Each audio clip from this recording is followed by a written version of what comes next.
Bonjour à toutes et à tous.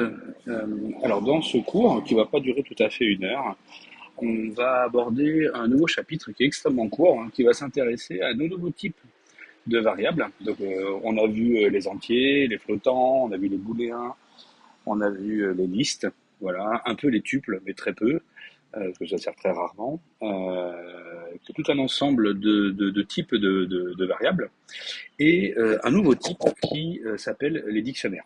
Les dictionnaires.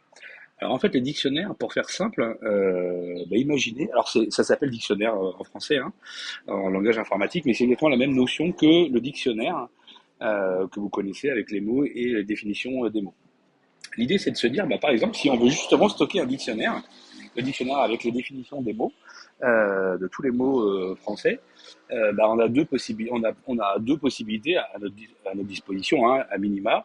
On pourrait très bien se créer une liste que j'appellerais liste mots, voilà, qui contiendrait finalement tous les mots, donc je mettrais mot 1, voilà, ici, hop, coquille, mot 1, virgule, mot 2, et ici, puisque je mets des chaînes de caractères, puisque ça serait ça, des virgules, trois petits points, entre guillemets, avec plein de choses. Donc ça, on pourrait faire deux listes, donc une liste des mots, et puis une deuxième liste qui serait liste définition, par exemple, ici, et qui ici, hop, égale les crochets, égale les crochets, voilà. Et puis ici, on mettrait la définition du mot 1, virgule, la définition du mot 2. Donc ça, c'est une possibilité, ça fonctionne, ça fonctionne. Le gros inconvénient, c'est qu'on utilise deux variables pour stocker finalement une seule information qui est le dictionnaire, au sens large du terme. Et puis, deuxième inconvénient, c'est que si par erreur, ou on le souhaite, supprimer un mot, donc, par exemple, si je veux supprimer cet élément-là, je peux faire une copie complète de la variable liste mot pour lequel je supprime le premier élément. Mais il faut que je pense obligatoirement à faire quoi? À supprimer aussi la définition du mot 1. Donc du coup, ça c'est assez pénible. C'est pénible. Puis il y a un troisième élément qui est extrêmement fondamental, c'est que il faut obligatoirement que nous on connaisse, nous au sens informaticien, on connaisse le fait que la définition du mot 1, c'est le premier élément de la variable qui s'appelle liste définition, et que le mot 1 en question, c'est le premier élément de la liste mots. C'est-à-dire que je suis obligé d'avoir une table de correspondance finalement entre la liste des mots et la liste des définitions. Donc on voit que finalement c'est pas super pratique quand même. Et donc justement, on va utiliser plutôt la notion de dictionnaire au sens informatique du terme, qui est comme un tableau d'association finalement, qui va faire du lien entre, dans une seule variable, entre deux quantités. Entre deux quantités. Donc pour définir un dictionnaire, en fait, on a un certain nombre de possibilités en Python. On peut, par exemple, je vais prendre une variable que j'appelle dico1, voilà. Et pour la définir, du coup, le symbole caractéristique, c'est pour les listes, c'était les crochets. Pour les tuples, c'était les parenthèses. Et pour les dictionnaires, c'est les accolades. C'est les accolades. Donc ça, c'est une première façon pour définir un dictionnaire. Alors là, en l'occurrence, ici, je définis un dictionnaire qui est vide. Ça, c'est une première possibilité. Puis je peux faire aussi dico2 égale. Si j'écris dict, comme ceci, voilà, en plus il me le propose. Ça, c'est deux façons pour définir des dictionnaires qui sont initialement vides. Et puis, si je fais un print de type de dico 1, par exemple, voilà, et que j'exécute ça, hop, qu'est-ce qu'il me dit? Il me dit que c'est un objet qui est du type dict, donc c'est bien un dictionnaire. C'est bien un dictionnaire. Alors, maintenant, comment ça se remplit un dictionnaire? Quels sont les éléments que l'on met dans un dictionnaire? En fait, dans un dictionnaire, en fait, on met des paires. Une paire, c'est quoi? C'est un ensemble de clés et d'une valeur. Donc, par exemple, je vais prendre un nouveau dictionnaire qui s'appelle Dico3. Voilà. Donc, je définis que c'est un dictionnaire qui est ici.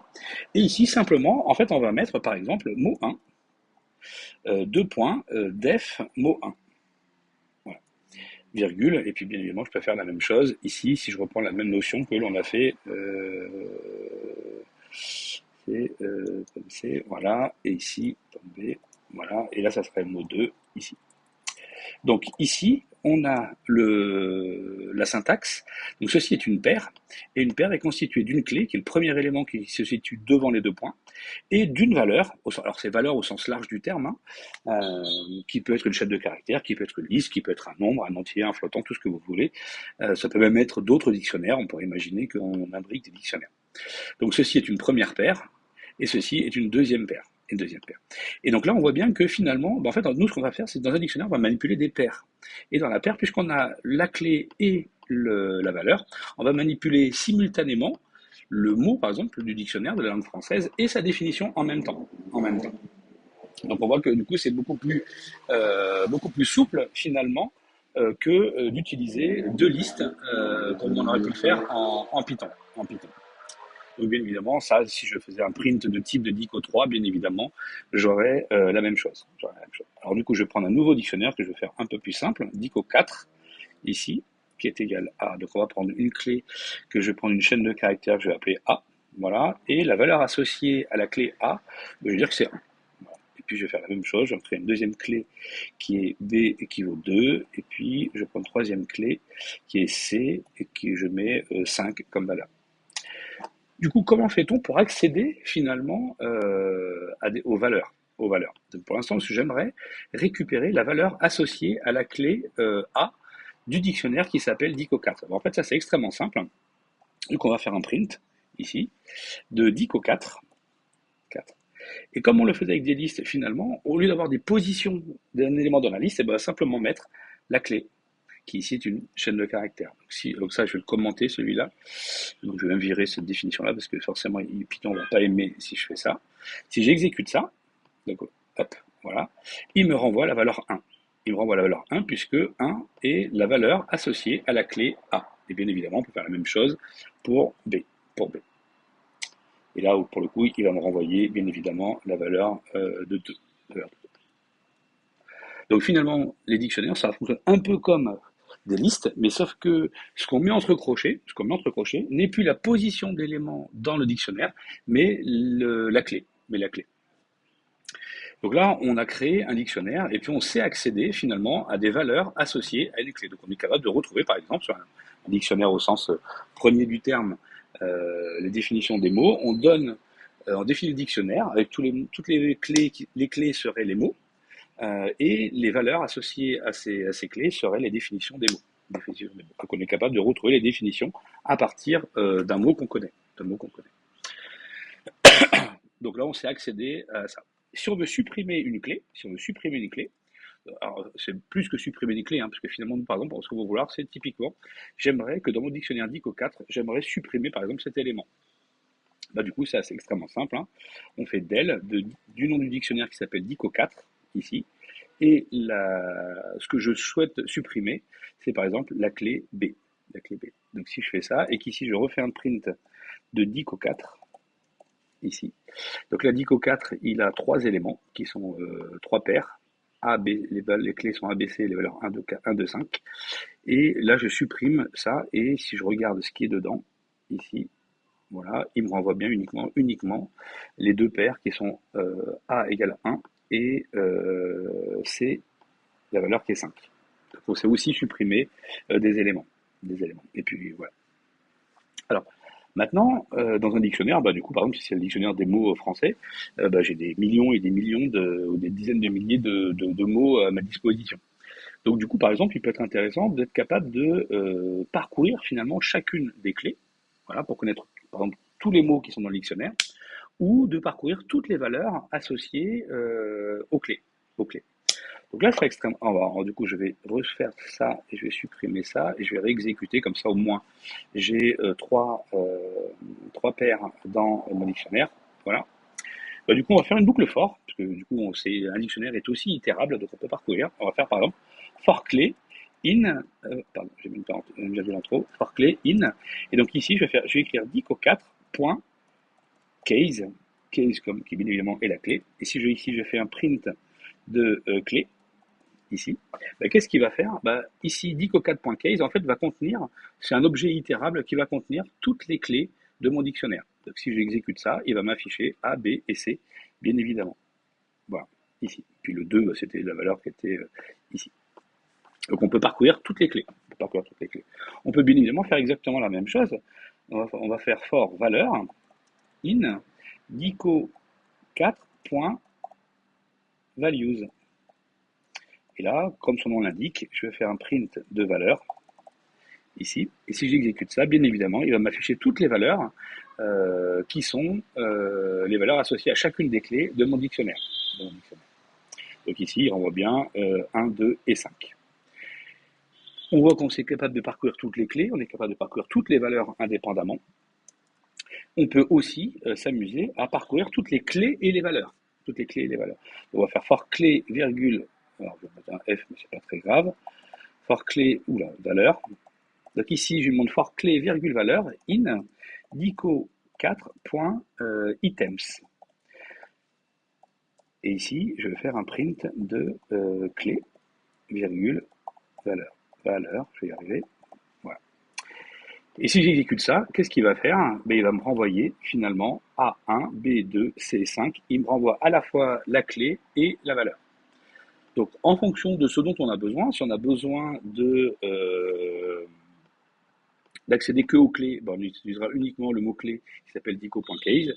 Si on veut simplement accéder aux valeurs associées aux clés du dictionnaire, on prendra dico.values. Et puis si on a besoin des deux informations, à la fois des clés et des valeurs, alors on utilisera dico.items. Alors revenons ici, j'avais défini ici mon dictionnaire Dico 4 et j'avais défini trois éléments, trois paires. Si maintenant je veux rajouter une nouvelle paire, donc, pour rajouter une nouvelle paire, c'est extrêmement simple. On dit que notre dictionnaire il s'appelle Dico 4. On met entre crochets ici et je mets la nouvelle clé, donc je vais l'appeler D ici, voilà. Et celle-ci, je dis qu'elle vaut par exemple 14. Voilà. Donc ici, ça me permet de faire quoi? Ça permet de rajouter une clé, qui est la clé D, et pour lequel la valeur associée à cette clé D est 14. Donc si ici je fais un print de Dico 4, alors est-ce que ici je peux faire ça et n'exécuter que ça? Oh, j'ai pas l'impression. Bon, on va tenter, c'est pas grave, hop, voilà. Bon, du coup, c'est fait, voilà, c'est celui-là. Donc, on voit bien que ici, tout à droite, en haut à droite, il m'a bien créé une quatrième paire avec la clé qui est D et la valeur associée qui est 14. Oula, c'est ce que j'ai fait, mais non, c'est pas ça que je cherche. Voilà, on va faire ça, voilà. Clear, console. Comment je sors de ça? C'est une bonne question. Je ne sais pas. Console. Ah, il me l'a mise ici. Hop, viens voir par ici, toi. Ah voilà, faut cliquer sur les. Voilà, ok. Donc on voit que on est capable de créer un dictionnaire dès le départ, d'ajouter un élément, de supprimer, de parcourir toutes les clés, de parcourir que les clés, de parcourir que les valeurs ou de parcourir les clés et les valeurs. Parfois, on est amené, assez régulièrement, on est amené à savoir si, par exemple, un mot est dans un dictionnaire. Et donc, du coup, on a besoin de savoir si la clé, elle existe. La clé, elle existe. En fait, c'est extrêmement simple. On va faire print. Donc là, je fais juste un print ici. Print de. Donc, je veux savoir si la clé E est présente dans mon dico qui s'appelle dico 4. Donc, on va faire print. Donc, j'ai dit la clé E in dico 4. Voilà. Et si je fais ça, hop, bien évidemment, elle n'est pas présente. Il me renvoie que la clé, elle n'est pas présente. Et par contre, si je viens tester la clé A, bien évidemment, il va me permettre de dire que la clé, elle est bien présente, il me renvoie bien true. Donc là, simplement, on peut faire extrêmement simple. C'est comme on faisait si un élément était présent dans une liste. Ici, c'est exactement la même chose. On prend la clé, on fait la clé, in, le numéro du dictionnaire, le nom du dictionnaire, et c'est réglé. Alors, ça, on ne peut le faire que sur des clés. On ne peut pas le faire sur des valeurs. On ne peut le faire que sur des clés. Ok. Deux derniers points. Si j'ai un dictionnaire donc, qui est Dico 4, qui est ici, qui contient, du coup, quand il est exécuté tout ça, il contient 4 paires, j'aimerais faire une copie du Dico 4.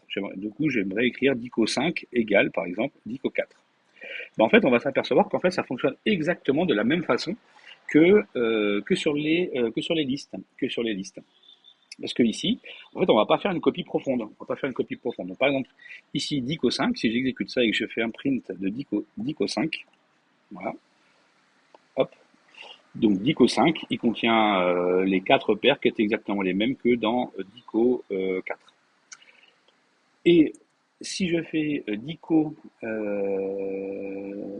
ici, je fais donc dico 4, je le modifie, je crée une nouvelle clé qui est F, et je lui dis que ça, c'est égal à 0. Voilà. Donc je fais un print de dico 4, et de la même façon, je vais faire un print de dico 5. Voilà. Donc là, on pense à en avoir modifié que dico 4, donc on va voir que dico 4 a effectivement été modifié, et on va voir ce qui se passe sur dico 5. Sur dico 5. Là, celle-ci, c'est dico 4, donc on a bien vu qu'il a rajouté la paire dont la clé est F et la valeur associée est 0. Et dico 5, que je n'ai pas modifié, lui, malheureusement, il a aussi été modifié. Donc c'est exactement le même problème qu'on avait rencontré, c'est les effets de bord sur les listes en Python. Si on veut faire une copie complète, donc on va faire, je vais prendre dico 6, si je veux que dico 6 soit une copie complète de dico 4, du coup, il faut que je dise que c'est égal à dico 4.copy, dico 4.copy.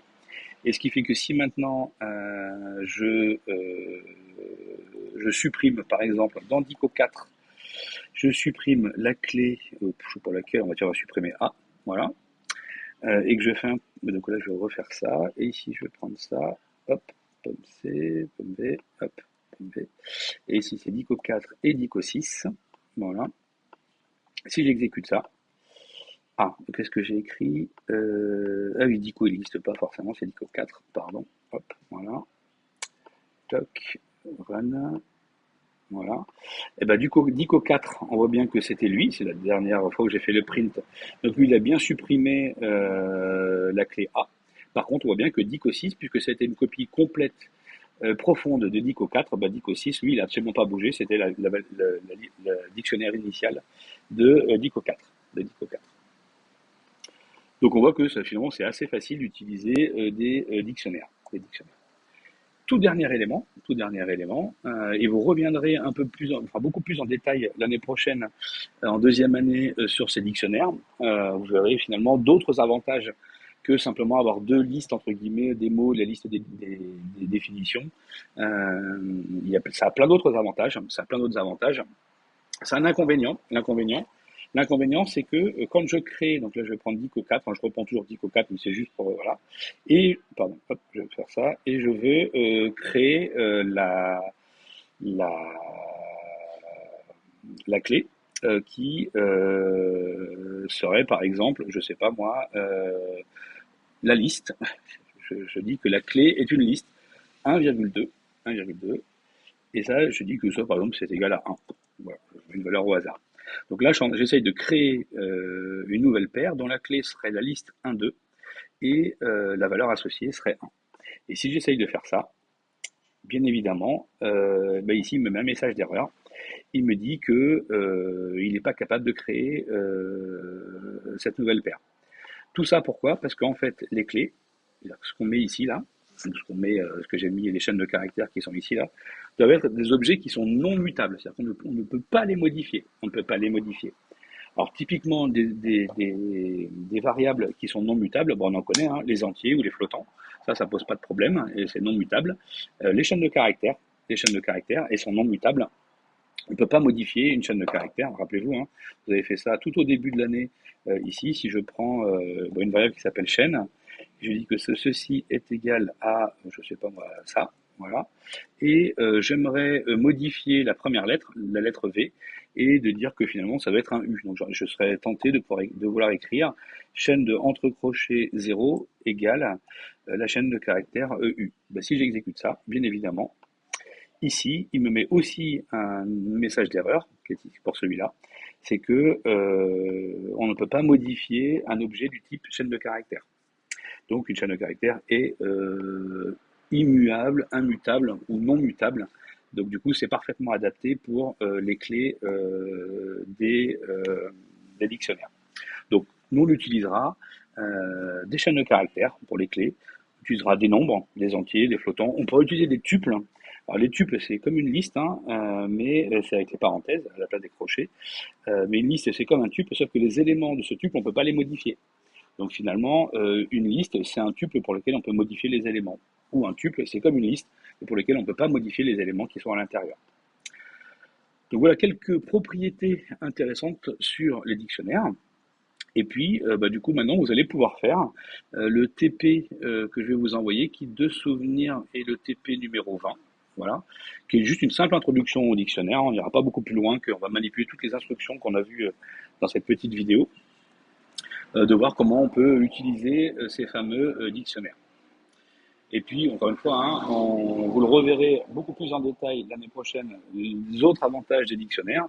Et puis, on réutilisera cette notion des dictionnaires dans le dernier chapitre qui s'intéresse à la théorie des graphes. Et justement, un graphe, on verra qu'on sera capable de le décrire à partir d'un dictionnaire. Raison pour laquelle on a fait cette petite vidéo ici. Donc, je vous envoie aussi le cours que j'imprimerai en version papier et le TP aussi, le TP20. Bonne journée et bon courage à vous.